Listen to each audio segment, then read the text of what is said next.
If you or someone you know has diabetes, you may have built up an extra supply of test strips and lancets. That's where we come in. We'll buy the supplies that you don't need and resell them to those in need to prevent waste. Help us make diabetes management more affordable. Visit us at teststripswithaz.com.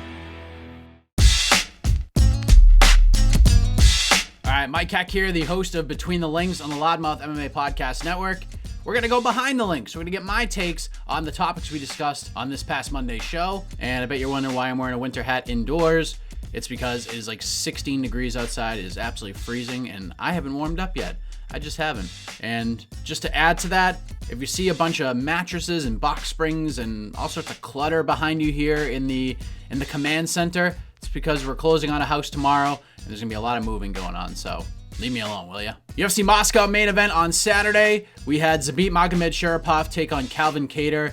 It was a very intriguing fight. It was one of my most anticipated fights of 2019, and it was a very interesting matchup. Zabit looked great in the first round and a half, round and three quarters. You could definitely feel the momentum shifting into Calvin Kattar's favor heading into the third round. Kattar had a great third round.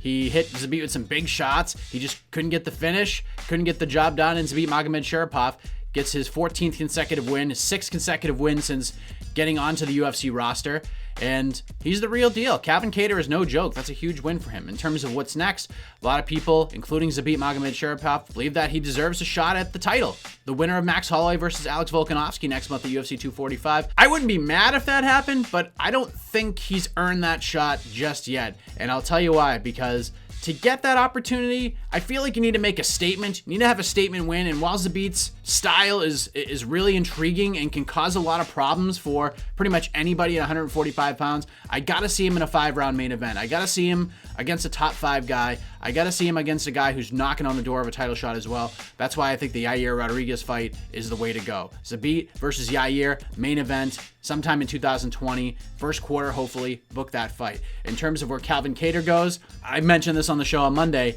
There's a couple different options you can go. Calvin Kattar versus Josh Emmett would be a really fun fight, but I think Calvin Kattar versus Jeremy Stephens would be the way to go. Give Shane Burgos the Josh Emmett fight. He's coming off another win at UFC 244. I don't think that the loss hurts Calvin Kattar that much, because I think, like Keith said on Between the Links, I think the UFC owes Calvin Kattar a little bit. He had this fight scheduled in the co-main event in his hometown of Boston at the TD Garden.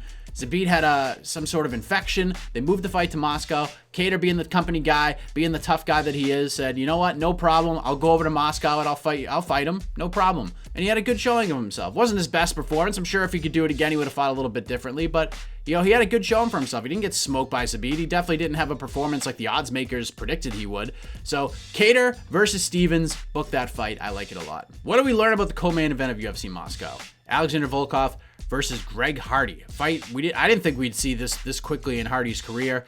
Hardy took the fight on 18 days notice after Inhalergate in Boston, where he had a 3-round fight against Ben Sassoli, got the win, then it was overturned to a no contest. And then days later, Inhalergate was a thing of the past because he booked this fight with Alezander Volkov, and people were wondering how this is all going to go. Greg Hardy wanted that step up. Can he live up to what he wanted? And I think he had an okay showing for himself. I mean, he went in there with a top 7 guy in the world and went 3 rounds and didn't get finished. And Volkov fought the way he needed to fight to get the win. I mean, Volkov has been was out for over a year.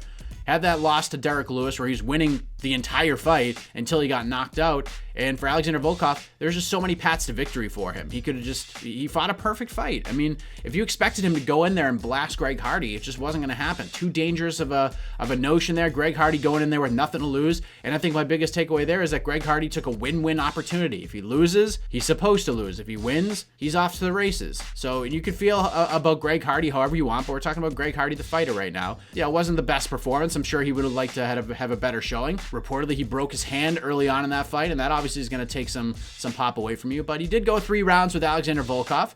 I still want to see the Derek Lewis fight. I still want to see Greg Hardy versus Derek Lewis. Even though Derek Lewis is coming off a big win over a ranked guy in Blagoy Ivanov, I think Derek Lewis would take that fight. I think there'd be a lot of eyeballs on it, and you can put that on the Houston card coming up on February 8th. King Mo announced his retirement at Bellator 233 last Friday night. He got knocked out pretty viciously in the co-main event in Thackerville, Oklahoma. Andrew Capel gets the job done. Andrew gets a big win. King Mo lays his gloves down, calls it a career. And we talked on the show what his legacy was, how we remember King Mo, the fighter. And I gotta say, personally, King Mo is a bucket list interview guy that during his MMA career never got the chance to interview. And I'm hoping as he parlays this experience into coaching, I believe he's going to be a great analyst as well. I still want that interview. I would love it. And he's an old school pro wrestling guy. He's still a pro wrestling guy. And I know he's kind of taken that path as well. So I could definitely see if like the PFL snatched him up, or even if the UFC wanted to take a shot on him. He'd be a great analyst. I think he'd be a phenomenal one. Super knowledgeable of the game. I think he's going to be a phenomenal coach as well. And I think even though his fighting career is over, I think he's still got a lot left in the tank in terms of what he can bring to the sport and what he can bring to us fans. Taking out the crystal ball, what will be the fight of the night coming up on Saturday at UFC Sao Paulo? I think it's got to be Jared Gordon versus Charles Oliveira, but I will say this, another fight that's flying under the radar that shouldn't, one of the most undervalued and underrated guys on the UFC roster in a loaded welterweight division. James Krause versus Sergio Moraes is going to be one heck of a fight as well.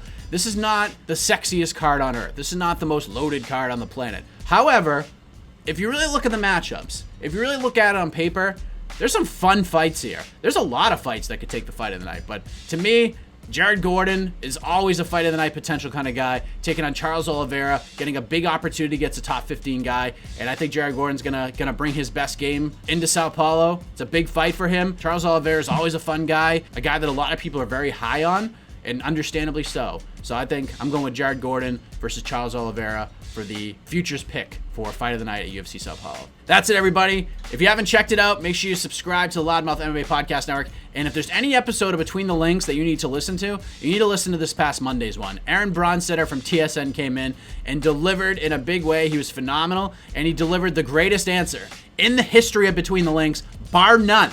I'm not even kidding. And some people say that I oversell things. I'm not overselling this. I'm telling you right now. The greatest answer in the history of Between the Links in 26 episodes was given by Aaron Bronstetter. So I highly recommend you go back and listen to that. And then listen to all the shows on the network by subscribing on Apple Podcasts, Stitcher, SoundCloud, wherever it is you find your favorite podcast. I am Mike Keck. We'll see you back here next week as we go back behind the links.